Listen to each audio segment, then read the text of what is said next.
Once upon a time, Frank Rodriguez and Angelina Morales simply blossomed together. Married me? He's found someone that he can love and loves him. And he's finally going to have babies. It was just beautiful. Perfect bride. Just a perfect day. But into their perfect forever seeps a toxic evil. It was just unusual as a crime, and especially chilling. I can't even imagine being that cold-hearted. For this couple, the honeymoon is over.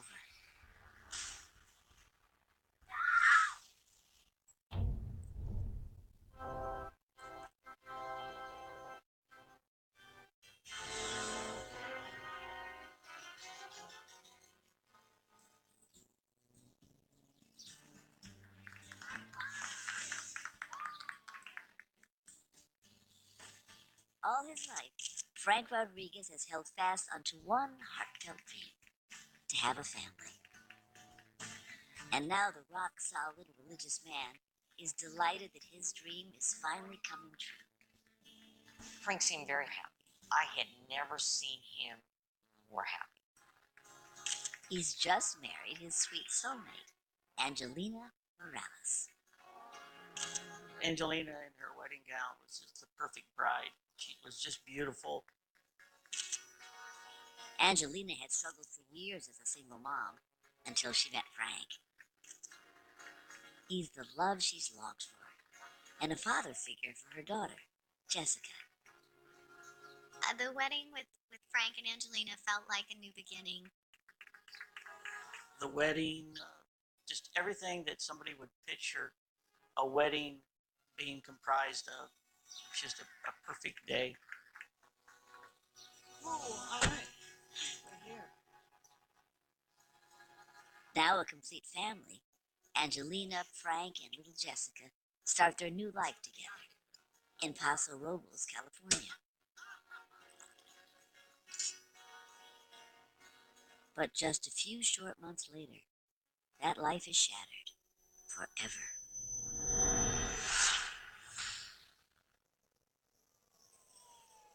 At 3 a.m. on September 9th, 2000, a shaken Angelina calls 911.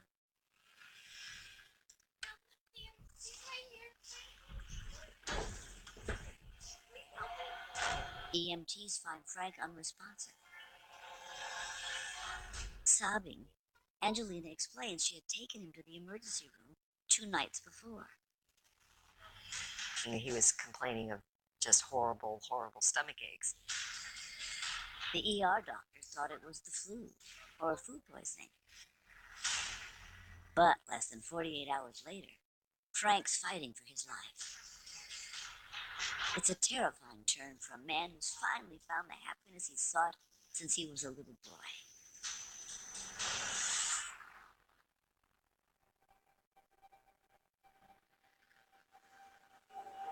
Frank Rodriguez grows up the second of 6 children in the small town of Lincoln, Illinois. He's a tough kid, but he's also fun-loving and a peacemaker. Frank was the leader. Frank was the leader of all of us. He was kind of the core of all of us kids. He hated people fighting. He thought everyone should always just be happy and get along. That was kind of his philosophy in life.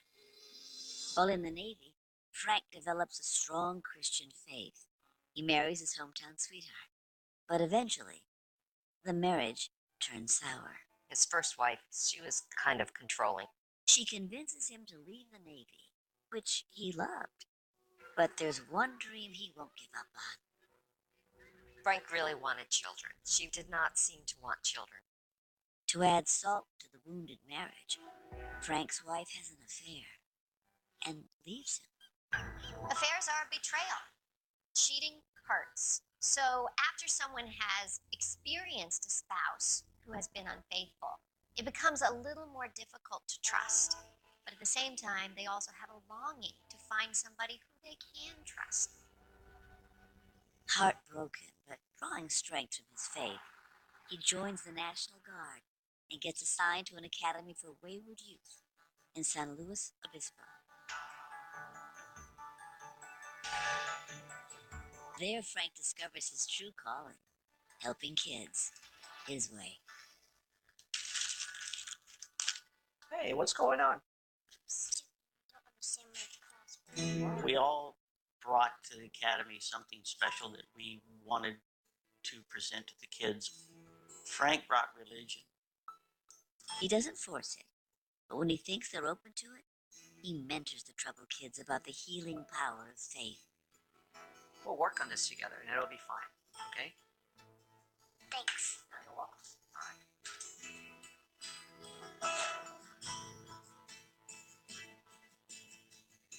Angelina's childhood is a lot darker than Frank's.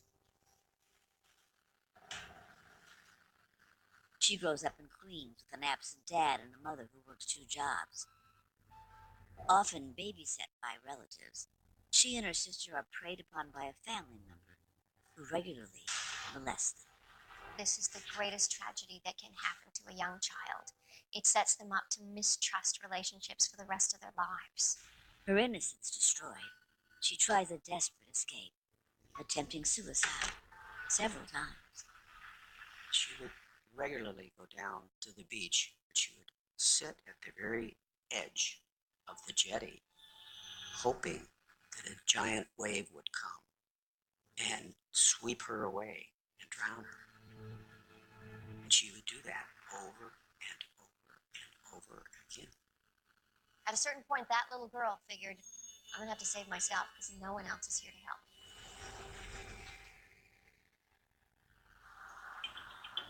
help. Angelina vows not to let her traumatic past define her future.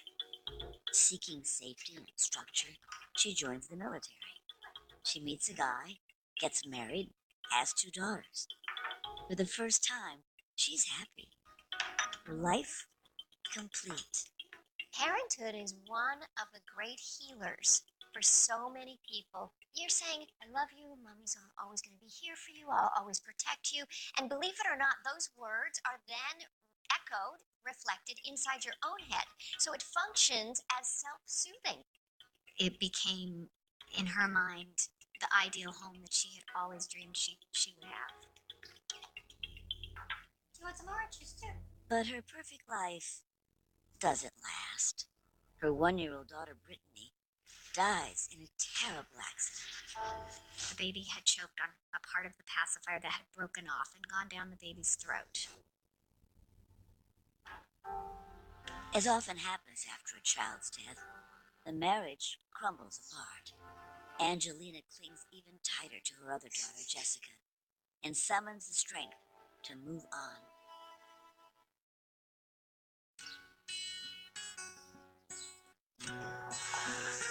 In February 2000, she gets a job at the military academy where Frank works.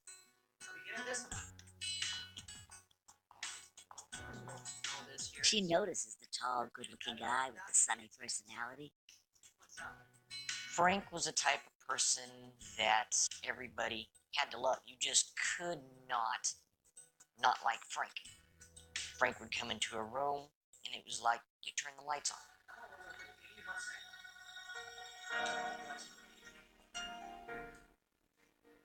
And Frank is bowled over by his gorgeous new co-worker. She was very appealing. There was no doubt about that.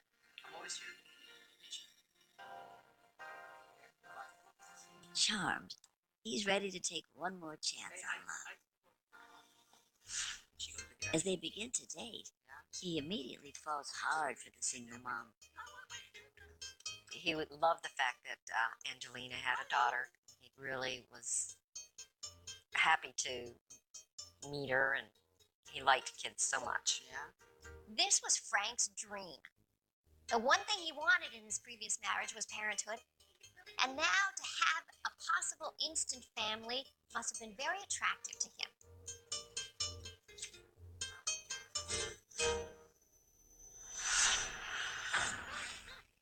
But now that family is being ripped apart. Doctors thought he had the flu or food poisoning the night before. Now Frank has stopped breathing.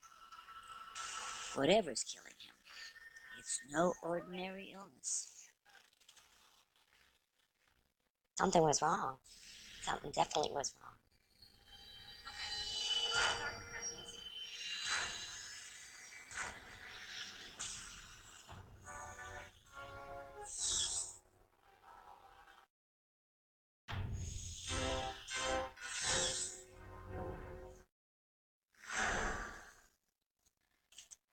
Just months after a storybook wedding, Angelina Rodriguez calls 911 as her new husband, Frank, fights for his life. Now, despite their best efforts, EMTs have to break the news. They couldn't save him. This must have been tragic. Can you imagine finding your husband dead on the floor? You're a newlywed. You have your life ahead of you, and he's dead.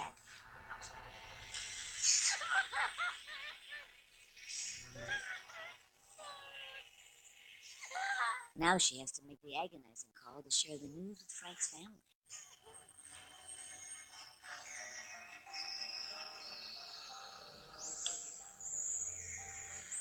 Angelina called my mother first. And my mom she lost it. She just lost it. I got right on the phone and asked what happened to him. She said she took him to the hospital and the doctor said it was just stomach flu or something like that.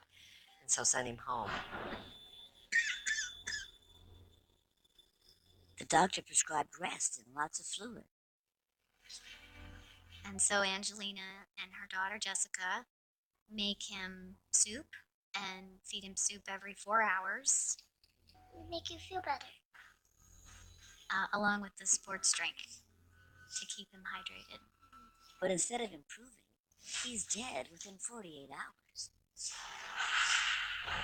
The mystery deepens when the coroner can't figure out the cause of death. No identifiable disease, no apparent poisons. The normal toxicology lab tests had turned out negative.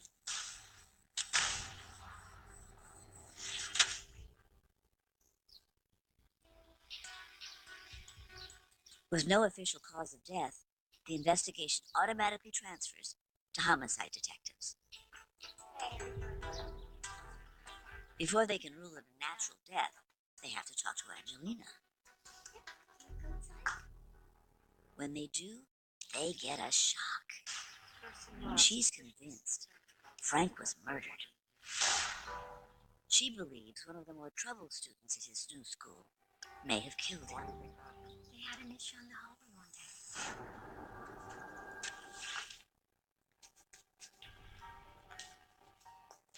What are you doing? Nothing. I'm just putting books in my locker. You can see my hall pass if Let you me want. see. Did you make this? I didn't make it. I'm not that talented.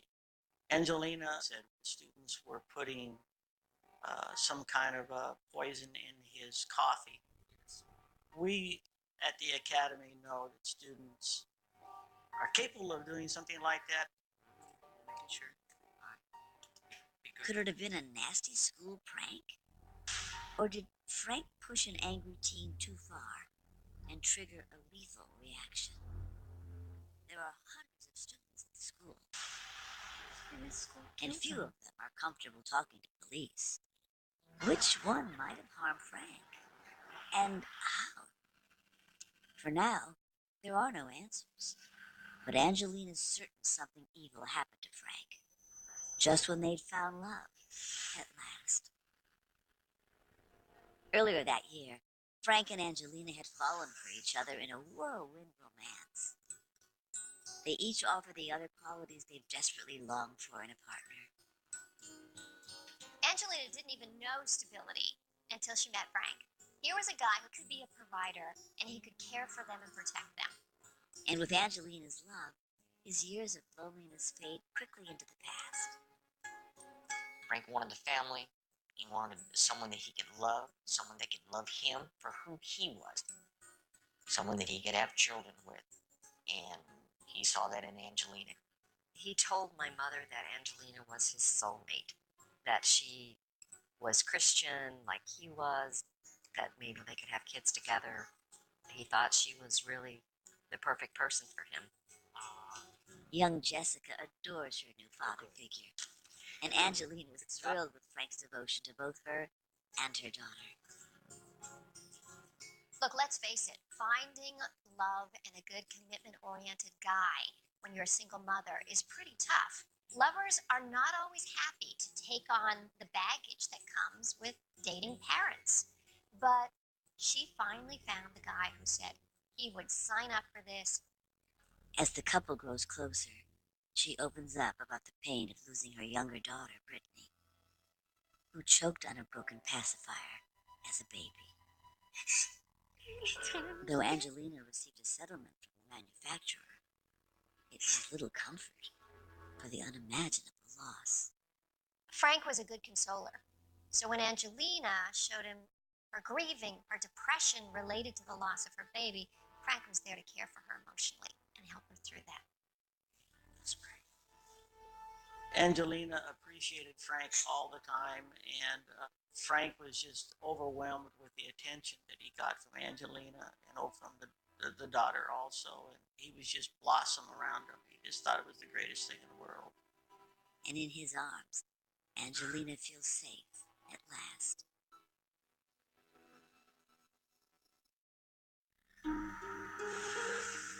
During their month-long courtship, Frank lands his dream teaching job at a public school in Montebello, California. He'll have to resign from the military academy and move. While out on a double date with another couple, Frank breaks the news about his move. Angelina's devastated. She's been abandoned so many times before. Come on, how can you just leave me? You and I mean, come on. I thought we had something. I'm taking the job. Just simple as that. But then he reveals his hope for a life change even bigger than a move.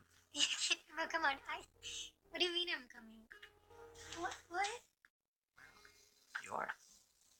I hope so. Angelina, would you Oh my god. marry me? Oh god. Yes. She'll marry him, and she and Jessica will go with him to Montebello. Frank's horse had finally come in. He finally won the race. He was going to have the loving wife, he was going to have the family, and just everything was finally going Frank's way.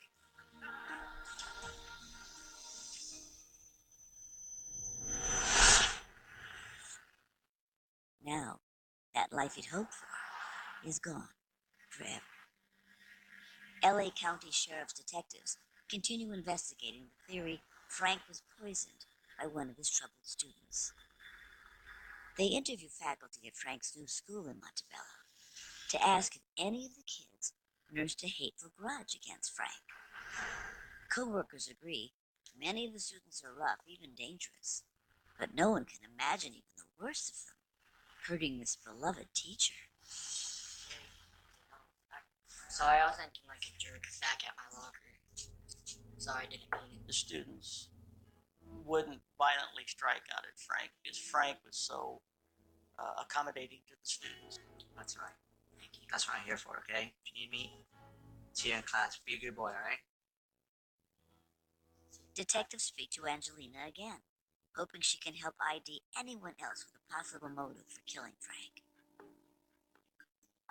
And she delivers up a name. Just days before his death, Frank visited the military academy where he used to work. She explains that day, a former co-worker confronted him. Angelina says Frank had accused the teacher, Lenny Tate, of inappropriate behavior with students. Tate was furious. What are you talking about? I don't want any trouble. Well, maybe I do. Had Tate slipped him some kind of poison that day? Angelina believes he did. Now investigators think they have a solid motive at last. But in this case, the grief and the questions are just beginning.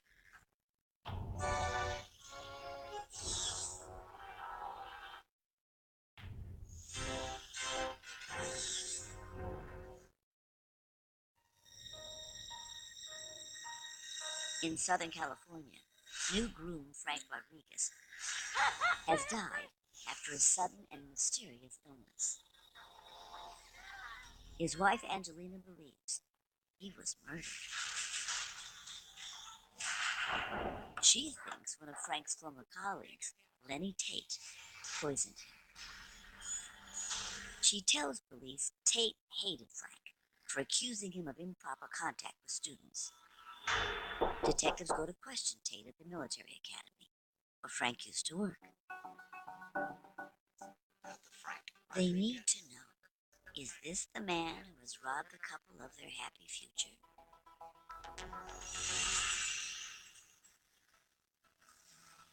Just 6 months earlier, that future was looking picture perfect for Frank and Angelina. Now engaged, they're absolutely inseparable and very happy. At the beginning of a relationship, it is probably the biggest high that you can have outside of heroin. Life is wonderful. It's joyful. You're in love. Your brain is being hit by this dopamine rush of love chemicals. Rush of love, yes. But sex is on hold. I don't think we should. I don't think we should yet. We're not married yet. I'm sorry. No. Frank's faith is everything to him, and he's committed to living without sin. So he wants to hold off until after the wedding. Angelina agrees to wait. It'll be worth it.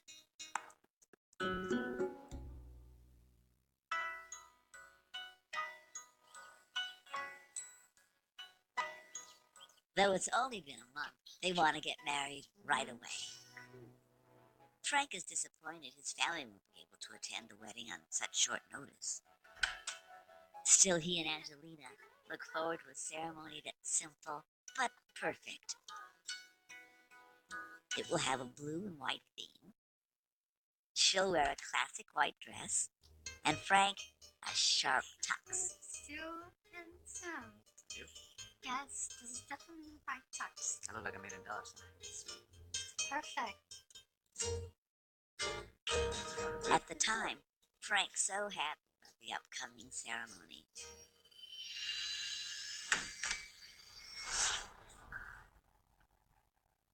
He could never have known the next church ceremony would be his own funeral.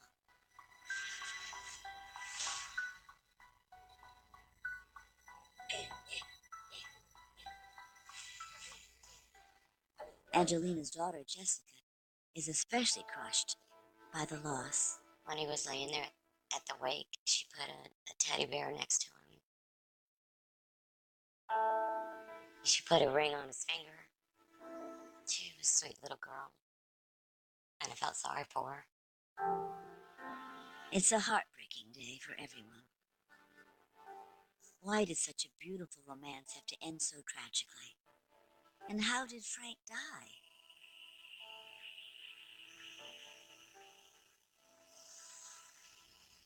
On the way home from the funeral, Angelina tells the family she's convinced he was murdered. I think someone poisoned him. I asked Angelina, how do you poison someone? Turns out there are a lot of poisons that are easy to get and don't show up on normal toxicology tests. Angelina said, well, you can make a tea out of oleander. Then she pointed out the window of the limousine as we were riding along. There are all kinds of bushes that line the highway there.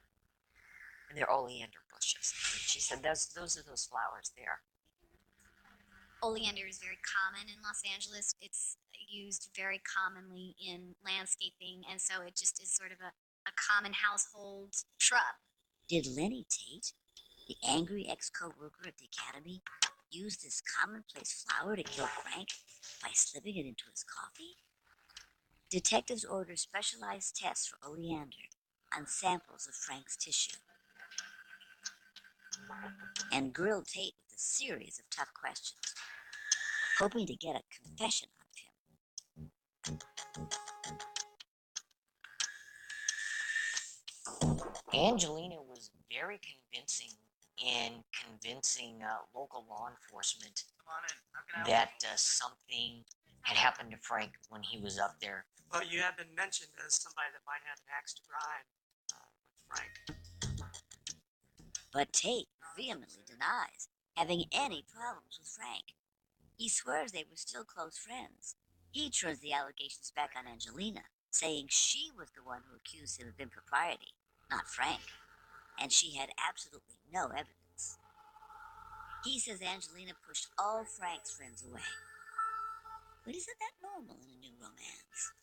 Every new couple goes through a cocooning phase, and all the friends kind of get mad because they're not seeing them anymore, because you need to kind of have a lot of private time to build intimacy. With no confession and no physical evidence, there's nothing to tie Lenny Tate, or anyone else, directly to Frank's death.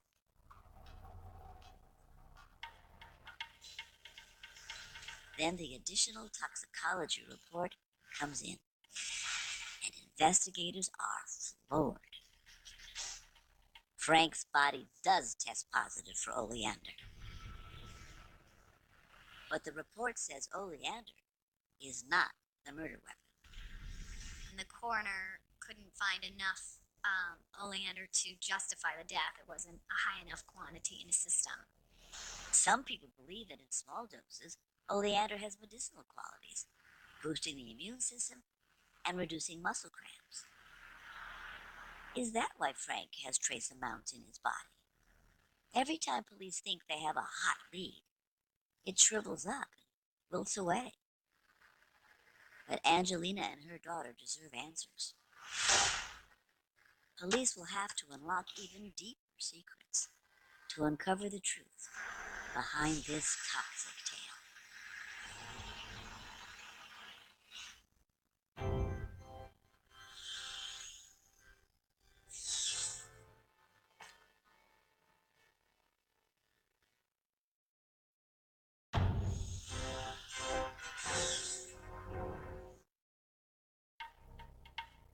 Well, you have been mentioned as somebody that might have an axe to grind with Frank. Is there any truth to that? After the mysterious death of Frank Rodriguez, chief suspect Lenny Tate insists he was visiting a nearby youth camp the day Frank's wife, Angelina, claims he poisoned Frank. The staff member that Angelina accused of killing Frank had a very tight alibi. And detectives are able to confirm that alibi.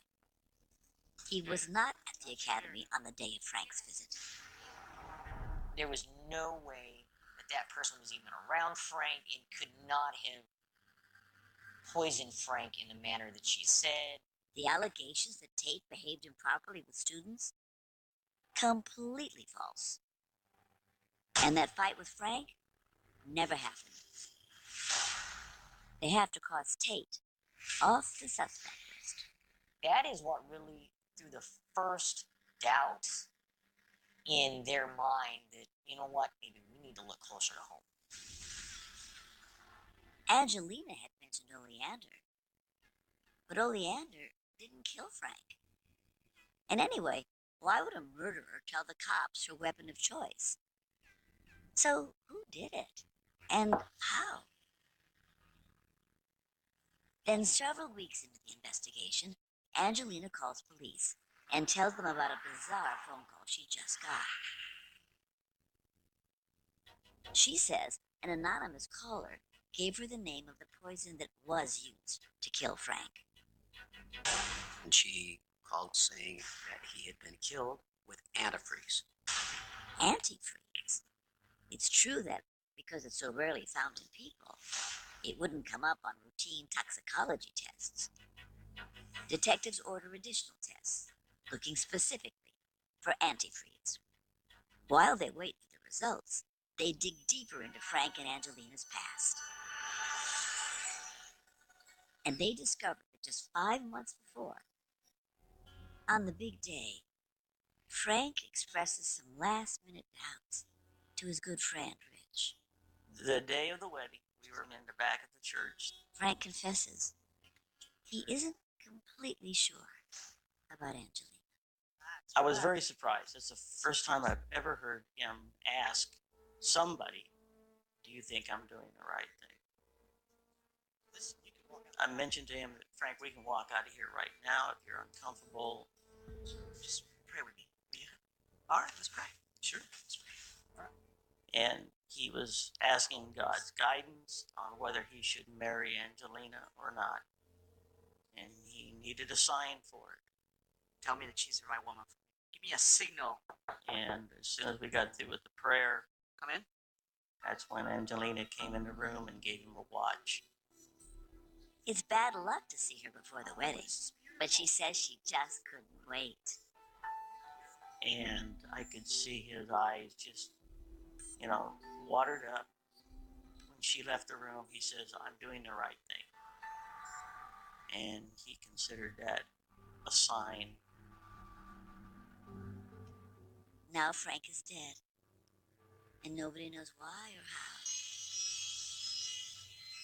Until the latest test results come through. His tissues test positive for antifreeze, just like Angelina's anonymous caller told her it would. In fact, he has more than 5 times a lethal dose. The coroner, in his report, had said that there was so much antifreeze that they found evidence of it in Frank's eyes. Angelina was right. Frank was murdered. And it would have been a slow, excruciating death as the toxic liquid slowly crystallized inside his body. The cops finally know what killed Frank. Now what they need to find out is who gave him that lethal dose.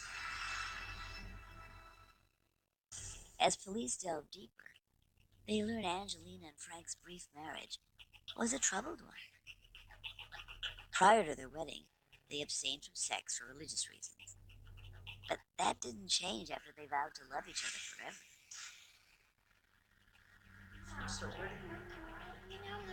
Mom told me that there was no honeymoon and there was no kissy kissy. Frank believed that this woman, once she got to the altar with him, would turn into the perfect wife. 5 months into it, she still hadn't consummated the relationship with him. His dreams were being dashed by the minute. Can I at least sleep with you? Angelina even had the audacity to make Frank sleep in a separate bed. On weekends, she often took her daughter Jessica to visit the girl's biological father, leaving her devoted newlywed husband alone for days. Angelina was manipulating him. She knew the kind of guy Frank was and how much he'd put up with. And clearly he'd put up with a lot.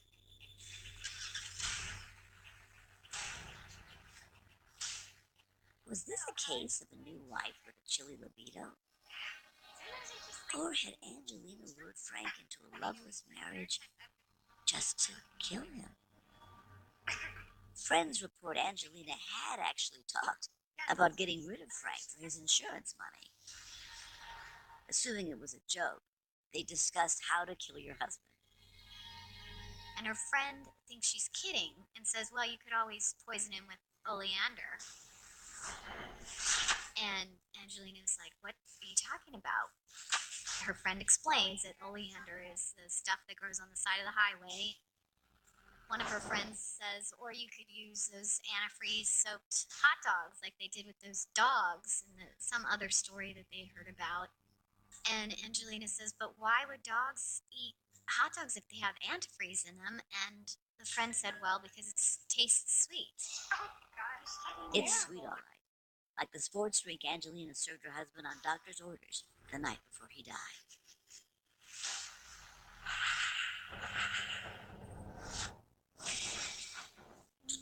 Detectives learn Angelina encouraged Frank to get life insurance just after the wedding. And she filed a claim a few short hours after his death. Angelina tried to collect his life insurance and was told they could not do it unless they had the certificate of death. And the medical examiner was not producing it, you see. She needed an official cause of death to get her precious insurance money, but the medical examiner couldn't find one. Police believe that's why she told them about the oleander. and made up the story of the anonymous call about antifreeze. She was trying to give them the cause of death she desperately needed on that certificate. Then police discover a sickening new twist. This is not the first time Angelina has been in a position to cash in on a suspicious life insurance policy. Detectives are stunned to learn she took out a $50,000 policy on her baby Brittany just weeks before the child died. Then settled a lawsuit against the pacifier company for a fat $750,000. She used her share to buy a house, a fancy car, a boat, and plastic surgery. It does seem very strange for a mother to use a settlement of her baby's death for plastic surgery. It doesn't seem right. Yeah, grief is strange, but that's really strange. It's a monstrous thought. Could Angelina really have suffocated her own baby girl with a pacifier just for some fast cash? Although they only have circumstantial evidence of Frank's death, LA County Sheriff's detectives go to arrest Angelina Rodriguez on February 7th, 2001. The investigators looked at Angelina. They told her that she was under arrest for the murder of Frank.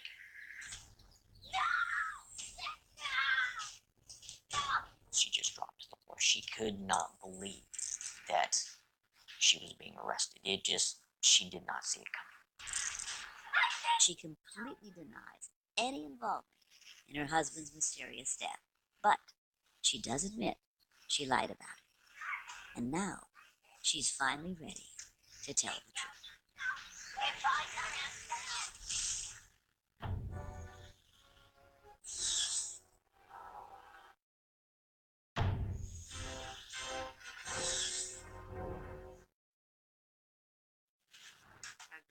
Alexis, how can I help you today? You're under arrest for the murder of Frank Rodriguez. Los Angeles County detectives believe Angelina Rodriguez killed her new husband Frank using a combination of oleander and antifreeze poisoning. Then Angelina surprises them with a new crazy claim. She says the real story is that Frank actually killed himself by drinking antifreeze. She seemed insistent that he committed suicide because she had asked for a divorce and that he was devastated by that news, and so that he was trying to kill himself. She made up the murder story because suicide would nullify the insurance policy, leaving her and her daughter penniless. Detectives don't believe a single word of her story.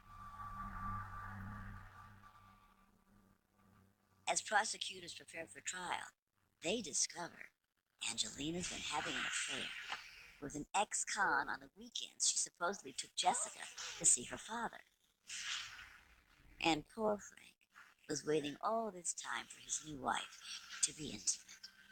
Frank was not aware of any of that going on all that time that they were married for the 5-6 months. Frank was so looking forward to having a baby with Angelina. Yet friends say she had an operation years before to keep her from having more kids. She never told Frank. Angelina clearly does not live up to her name. She's no angel. She's a two-faced black widow. In jail, Angelina hires another inmate to kill a witness against her, one of the friends she talked to about antifreeze poisoning. She was very angry that she wanted that person taken care of. The inmate agrees to set up the hit to look like a suicide, then tells the cops. Detectives convince Angelina's friend, now a star witness, to fake her own death. The investigators brought a makeup artist with them and had her look as if she had been killed, took a photo of it as if it were a real crime scene photo. An undercover officer shows the photo of Angelina, taping the conversation. Satisfied, she arranges payment for the hit, all on tape, to be played at her trial. October 2003. Angelina's capital murder trial begins. It's a purely circumstantial case, since they never found antifreeze or oleander inside the Rodriguez home. The witness she tried to have killed testifies that Angelina sometimes made special milkshakes for Frank that no one else was allowed to taste. The tainted shakes sent him to the hospital with violent stabbing pains in his stomach. She then delivered the fatal dose of antifreeze in the sports drink the doctors prescribed. When you slowly poison someone, you have to be able to stand there and watch them suffer day by day as they slowly die by your hand. That's a cold, callous person. One of the upsetting things that came out during the trial was that the final drink that Angelina gave to Frank while he was sick in bed, dying basically, she gave the drink to her daughter, Jessica, to carry into Frank. Make you feel better. So this poor child was the person who gave Frank this, the last dose that basically killed him. It's an unimaginable betrayal for this little girl. Poor young Jessica. To lose a beloved baby sister, then learn her mother killed the man she had grown to love. After Angelina is arrested, Jessica goes to live with her biological father and tries to put the pieces of her life back together. On October 29th, 2003, the jury finds Angelina Rodriguez guilty of first-degree murder and attempting to dissuade a witness. It is the coldest killing I've ever seen. Over the past 20 years, I've never seen a colder heart. She married him for the insurance money, for $250,000. I know there's people out there that do that, but I didn't think it would happen to my family, to my brother. That you shall be put to death within the walls of the California State Prison at San Quentin. Angelina Rodriguez is sentenced to death. Although investigators are convinced she killed her baby daughter, and prosecutors bring it up in court, she has yet to be charged. After all, she's already on death row. In a way, I was happy that Angelina got what she deserved. It was a very sad moment because it just brought right back to home that, you know what, we didn't have Frank in our lives anymore, that Frank wasn't with us anymore. I can never forgive her for what she did. Never. He deserved better. He deserved better than what he got. In the end, he just wanted to be loved.